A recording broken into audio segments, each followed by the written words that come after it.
એક ફકીરને રાજાને થોડા રૂપિયા દાનમાં આપ્યા અને પછી શું થયું? બહુ જૂના જમાનાની વાત છે. એક સામાન્ય માણસ હતો, બહુ ધનવાન પણ નહીં અને સાવ ગરીબ પણ નહીં. એ દાન ધર્મમાં ખૂબ જ માનતો હતો. એ કમાય એનો 20% હિસ્સો એ દાનમાં આપી દેતો હતો. પોતાને સુખ સગવડોનો બહુ મોહ નહોતો. એક દિવસ એ કેટલાક ગરીબોને રૂપિયા દાનમાં આપી રહ્યો હતો. એની આસપાસ ભારે ભીડ હતી. લોકો એને 1 રૂપિયા માટે એની સામે હાથ લંબાવી રહ્યા હતા. એ માણસ બધાને એક તરફ ઊભા રાખી દીધા અને દાન આપવા માંડ્યો. એક પછી એક વ્યક્તિ એ દાન આપી રહ્યો હતો. ત્યાંથી એ નગરનો રાજા પસાર થયો. આ ફકીર જેવા માણસને રાજાને ઊભો રાખ્યો અને એના હાથમાં પણ રૂપિયાના સિક્કા મૂકી દીધા. રાજાને ગુસ્સો પણ ચડ્યો અને આશ્ચર્ય પણ થયું. રાજાએ ફકીરને ઊભો રાખ્યો અને પૂછ્યું, ભાઈ, તને ખબર છે કે હું કોણ છું? ફકીરે કહ્યું, હા, તમે આ નગરના રાજા છો. તો પણ મને તું આ રૂપિયાના ચંદ સિક્કાઓ દાનમાં આપે છે? તને ખબર છે મારી સંપત્તિ કેટલી છે? મારી પાસે આવા સોનાના સિક્કાઓના ઓરડા ભર્યા છે. હું આ નગરનો જ નહીં પણ હું આસપાસના તમામ નગરનો ધનવાનમાં ધનવાન વ્યક્તિ છું. આ રીતે મને આ રૂપિયાઓ આપીને તે જાણી જોઈને મારું અપમાન કર્યું હોય એવું લાગે છે. આ માટે તને સજા કરવી પડશે.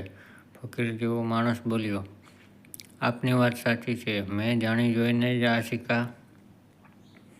સિક્કાઓ તમને દાનમાં આપ્યા છે, કારણ કે આપને ભ્રમ છે કે તમે ધનવાનમાં ધનવાન વ્યક્તિ છો. તમે ધનવાન નથી રાજન, તમે તો આ નગર અને આસપાસના તમામ નગરના ગરીબ છો.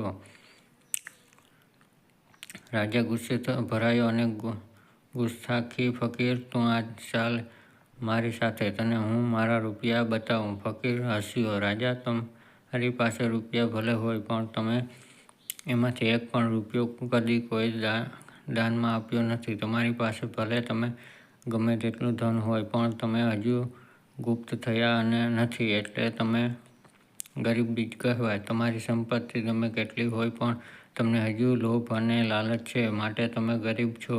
રાજન, તમારી તૃષ્ણા અને ગરીબ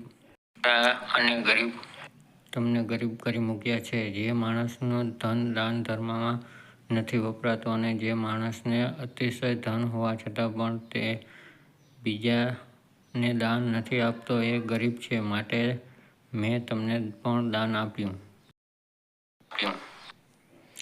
ફકીરની વાત સાંભળીને રાજા શરમાઈ ગયો. એની માફી માંગી અને કહ્યું, ફકીર, આજે તમે મારી આંખો ખોલી દીધી.